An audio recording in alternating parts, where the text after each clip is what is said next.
Good morning, Carrie. Good morning. How are you? I'm well, thank you. And I know it's bright and early over on the West Coast, so thank you for joining us. Thank you for the invite. You're welcome. All right, so for those attendees that don't know, my name is Rudy Racine. I'm the Vice President of WeCARE Operations with Equus Workforce Solutions, based in New York City. And my esteemed guest this morning is Ms. Carrie Harmon, who is the Executive Director of the Riverside County Workforce Development Board. Welcome again, Carrie. Well, thank you for having me. You're welcome. So, Carrie, can you just tell us a little bit about what you do with the Riverside County Workforce Development Board? Yes, so we're located in Southern California in the inland, so we don't have a beach nearby, but we neighbor Orange County, LA County, San Diego County. We go all the way to the Arizona border, and our jurisdiction includes a vast geography from very urban metro areas to an ag farm worker community that really carries that rural character. In my role, I, of course, oversee the Workforce Development Board, but I'm also part of a larger umbrella organization that includes housing, homeless services, and community action partnership, which is the anti-poverty arm of the county. So I'm able to connect our workforce work very closely with housing and then larger community efforts to address intergenerational poverty and youth in our community. Wow, so you've got a lot that you cover in Riverside. So now, for those that may not know, Riverside County is the fourth largest county in California. It's roughly 180 miles. That's basically the length of New Jersey. How do you cover all that territory? It definitely is a challenge, both just meeting, physical location needs, but we do it, with a lot of community partners, and you can't cover such a large catchment area without having partners on the ground who can help carry the work. Unlike doing it in a city where you can basically have everything under one roof, we rely very heavily on our economic development, but also the entire workforce system to carry on our initiatives. We just couldn't get it done without the partners. Excellent, excellent. So now I know COVID has probably impacted your ability to interact with your board, but also with your partners. Talk to me about the impact that COVID has had on Riverside. So COVID has been, like everybody else across the country, really tough. I think you may have seen in the news, California has growing cases.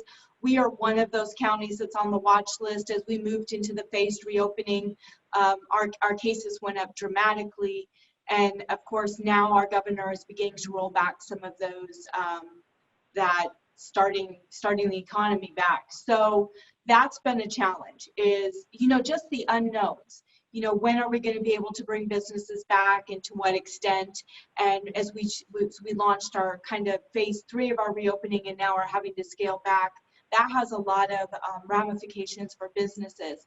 I think I share many workforce development directors struggle with how to rapidly roll out service virtually. We are so used to doing business face-to-face and delivering our services one-on-one.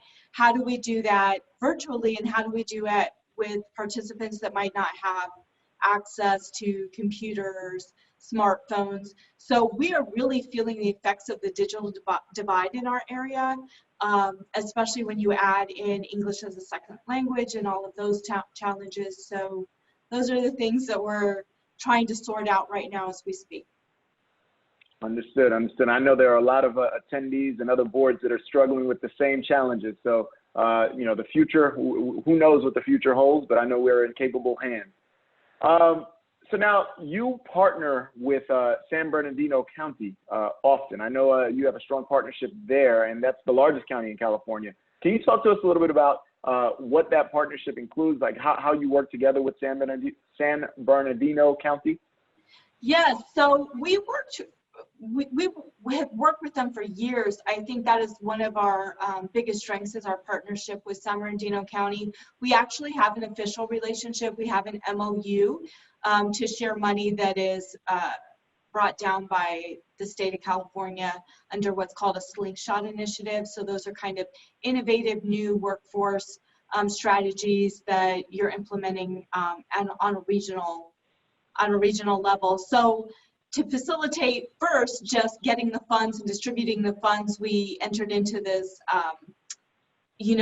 agreement. We share funding. Sometimes we receive the funds in our bank account, sometimes San Bernardino County does. Our chairmen and our boards meet. Well, before COVID, we were meeting monthly to work on some regional initiatives around healthcare, advanced manufacturing, and some new training modalities that are more driven by business. But I think really partnerships work not just on paper, but in the everyday operations. And I can tell you that we regularly pick up the phone and call our colleagues in San Bernardino and say, what are you doing here? Who is your contact? And so making sure those connections are both at the frontline staff level, but also even our board, our workforce development board members interact heavily with our San Bernardino board. You know, jobs are very much regional. I leave the county frequently during the week, cross over to San Bernardino, to be a consumer or, to get healthcare services. And I think we need to approach things regionally. Excellent. So now, recently, there's been a rise in just social justice initiatives and civil unrest across the country. Can you talk to us about the impact that you think that will have on the work done by the board in Riverside? I think it will have a significant impact on the work done by the board. Our board already had been moving forward in addressing some of the equity issues, and that was written into our local plan and our regional plan. But for example, one of the things that we're rolling out with CARE's funding is a youth community core. And we are rolling it out under with our structure we have in place to serve our disconnected youth through WIOA. And then we're expanding it to those who wouldn't be served under WIOA. So removing the requirements that you meet the disconnected definition. But one of the reasons why we are launching this initiative is, number one, it provides a paid stipend for youth during the pandemic. Many, the youth unemployment rate nationally is estimated to be somewhere near 30%. And then when you add in, ethnicity, it can be even higher, especially for groups of young men of color. So it provides a stipend, but it also provides a way for youth that are really leading a lot of that social justice work to become engaged, not just in response to the pandemic, but also into the other issues that our communities are facing. So we're going to place those youth at community organizations like food pantries, but also like our county health department, city departments that are working on the front lines to deliver community services during those times. And I hope that provides a vehicle kind of in some energy around more structured youth engagement, but also for them to chart a course for the values and objectives that they want to achieve within their communities. That's excellent. That's exciting to hear. So now, Carrie, there's a lot of data on the impact of social and employment programs for ex-offenders to reduce recidivism. Can you talk about the $2.2 million grant to serve about 750 justice involved across both counties? Right, so it's called P2E, it's Prison to Employment. It was a grant we received from the state. We're doing it with our colleagues in San Bernardino. I think one of the most important pieces of this project was we embarked on about a 3 to 6 month planning process where we brought in all of the various agencies, entities that touch justice involved, from the formal ones like the sheriff department, the probation department, to the very small grassroots community agencies. We also had many agencies who specialized in serving certain subpopulations. So like people who are exiting the justice system, but who are Spanish speaking, for example. One of the other strengths of this new project is that it puts the money in the hands of on-the-ground agencies who normally didn't receive workforce development funding. They receive funding maybe from the probation departments or maybe from various homeless service pots of funding, but they weren't receiving money for workforce development to meet the needs of people exiting the Justice Center. I found bringing them into the fold and more central to our conversation solutions has been galvanizing. We also brought in our community colleges. who I think are really important in terms of training. They offer an affordable option for training. And so we were excited about that. Of course, just as we were launching it, COVID hit, right? So we're still figuring that out. We focused on the construction sector, so that has not slowed down during the pandemic. So I hope that we can keep our training and connections with business going. Excellent. So now you talked about connections with businesses. Riverside County has a lot of small businesses, particularly in the rural areas, but also large employers like Amazon. Talk to us about the difference in how your workforce system serves those different types of business models. Well, I think that we're just learning to serve very small business better. And I think that that's only getting better during these times. I think before we focused on our big ones, Amazon, our hospitals, and our big healthcare providers. But what we found and what our data shows is that the backbone of Riverside County's economy are small businesses with less than 50 employees. And so how do we really hone our business solutions to meet their needs? Because it's very small. You know, I won't have an opportunity to do this massive hiring event like I do with Amazon or some of our other logistics, businesses.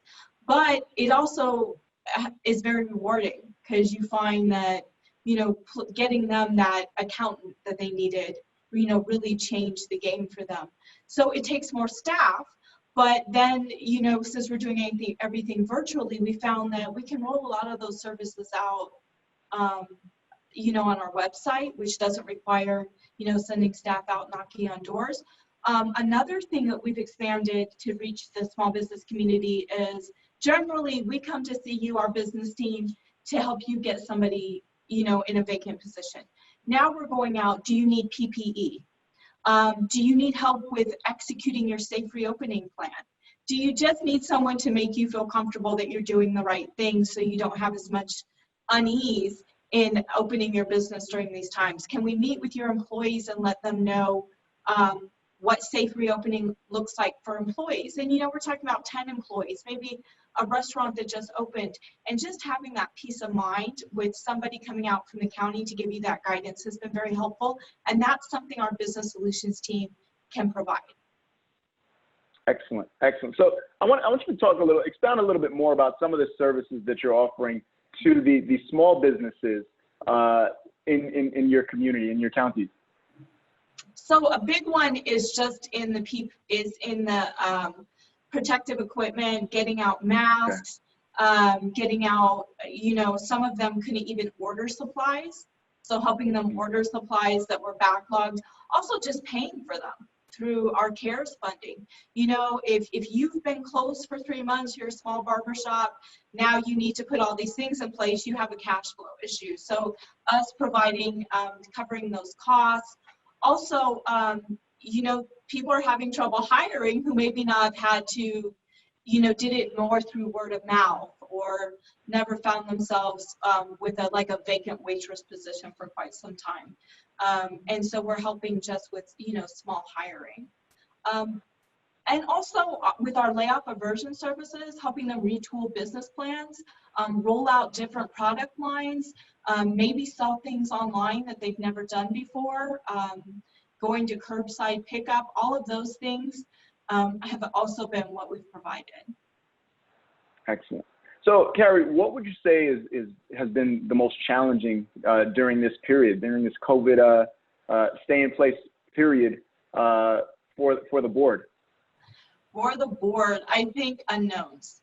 Getting your hands on data to plan for what we need to do for the next 6 months, because the data just isn't there yet. We don't know what 6 months from now is going to look like, right, in terms of COVID, but also in terms of what businesses can do.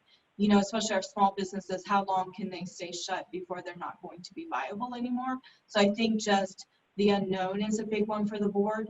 I think also for many boards, it's also staffing, right? Making sure our staff feel safe to come back into the offices and that they have all the resources they need to be able to be effective in their job. Many of our staff are also grappling with childcare issues, schools being closed, people at home who have special health conditions that, you know, they're worried about their own safety. So I think, you know, we also I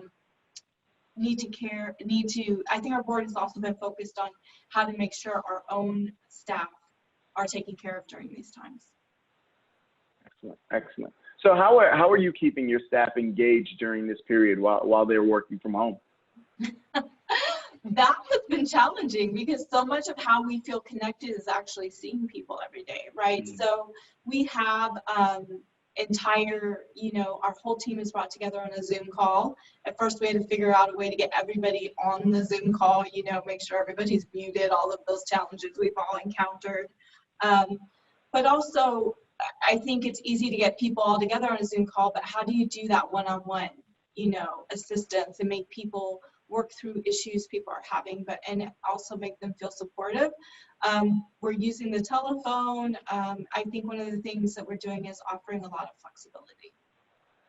Awesome, awesome. Just curious. So I know for on our side, we were lucky enough where we have webcams for staff, and we found that it allows for the connection between staff member and leadership to be on when you're having a meeting via webcam. Do your staff have webcams? Is there the ability to engage on video at all? Yes, they do have webcams. We're buying even more. We want to make sure that everybody has the opportunity to work from home.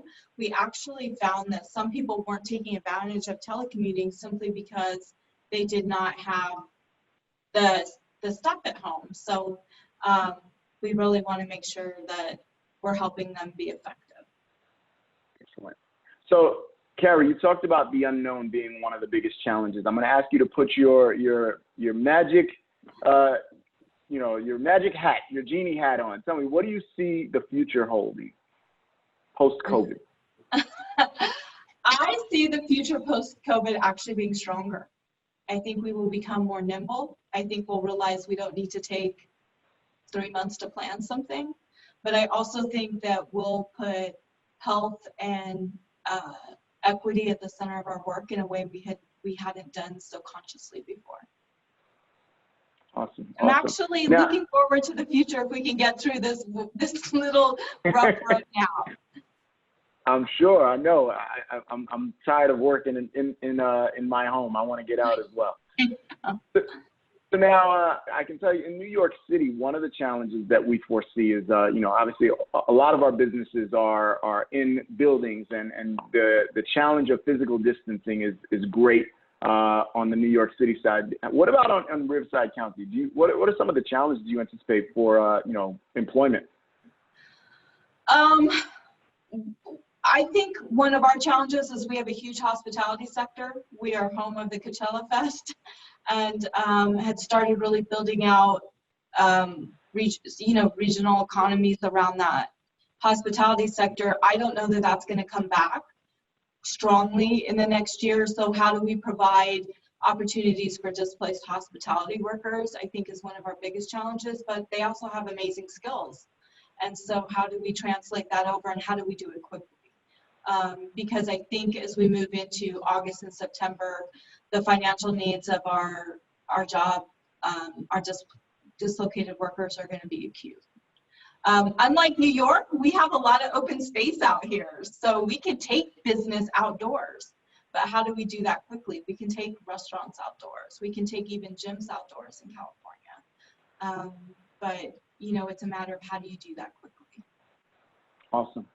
So now we have several attendees on, and many of them are representing other workforce boards. Can you talk to us about any best practices that you found that Riverside has been able to perform successfully? I think one of our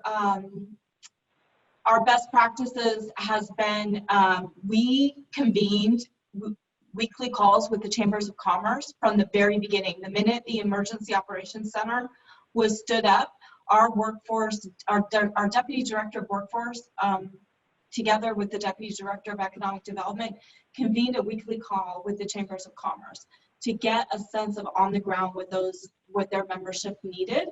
And it created a communication system to really figure out how to support businesses and to just have that open line of communication. So I think having us in the Emergency Operations Center and then convening those Chamber of Commerce calls from the very beginning, not looking at it during the recovery period, was incredibly helpful. I think also asking for CARES funding right away from our county CEO to support youth, and especially dislocated youth, who I really worry about during these times.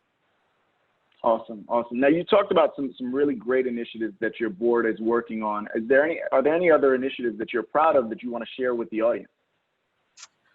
One initiative we haven't rolled out yet that our board is working on is to partner with all the community colleges in our county for dislocated worker training. And also it's including coaching to build resiliency with workers so that in future crisis times they can, pivot when they need to, but develop those skills in themselves so that they can feel confident that even with great changes, they're gonna have a pathway out of it as a worker.